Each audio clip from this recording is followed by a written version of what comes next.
ॐ अस्य श्री बटुकभैरव नामाष्टशतक आपदुद्धारणस्तोत्रमन्त्रस्य बृहदारण्यकऋषिः श्रीबटुकभैरवो देवता अनुष्टुप्छन्दः ह्रीं बीजं बटुकायेति शक्तिः प्रणवः कीलकं हमाभीष्टसिद्ध्यर्थे पाठे विनियोगः। ॐ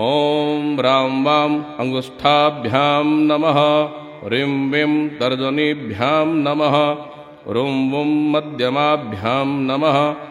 रैं वैं अनामिकाभ्यां नमः, रौं वौं कनिष्ठिकाभ्यां नमः, रहवः करतलगरिष्ठाभ्यां नमः, रां वां हृदयाय नमः, ह्रीं वीं शीर्षे स्वाहा, रुं वुं शिखायै वषट्, रैं वैं कवचाय हुं, रौं वौं नेत्रत्रयाय वौषट्, रहवः अस्त्राय फट्। ॐ शान्तं पद्मासनस्थं शशिमुकुटधरं चोन्नताङ्गं त्रिनेत्रं शूलं खड्गं च वज्रं परशुमुशलके दक्षिणाङ्गे वहन्तं नागं पाशं च घण्टां नलिनकरयुतं शाङ्कुशं वामभागे नागालङ्कारयुक्तं स्फटिकमणिनिभं नौमि तत्त्वं शिवाख्यम्। ॐ ह्रीं भैरवो भूतनाथश्च भूतात्मा भूतभावनः क्षेत्रज्ञः क्षेत्रपालश्च क्षेत्रदक्षत्रियो विराट् श्मशानवासी मांसांसि खरपराशि स्मरान्तकृत् रक्तपानपः सिद्धः सिद्धिदः सिद्धसेवितः कंकालकालशमनः कलाकाष्ठातनुकविः त्रिनेत्रो बहुनेत्रश्च तथा पिङ्गललोचनः शूलपाणिः खड्गपाणिः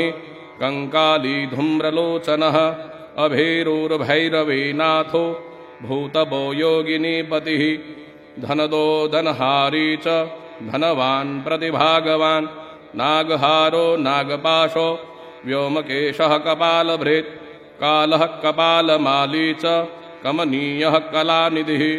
त्रिलोचनो ज्वलन्नेत्र स्त्रीशिखी च त्रिलोकपः त्रिनेत्रतनयो डिम्बः शान्तः शान्तजनप्रियः बटुको बहुवेशश्च खट्वाङ्गवरधारकः भूताध्यक्षः पशुपतिर्भिक्षुकः परिचारकः धूर्तो दिगम्बरः शूरो हरिणपाण्डुलोचनः प्रशान्तशान्तिदः सिद्धः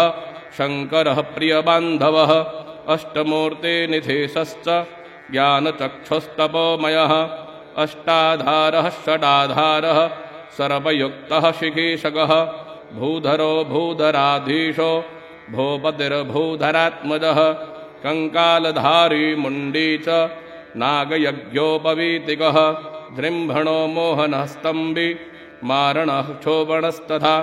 शुद्धो नीलाञ्जनप्रख्यो दैत्यः मुण्डभूषितः बलिभुङ्नाथो बालो बालपराक्रमः सर्वापत्तारणो दुर्गो दुष्टभूतानिषेवितः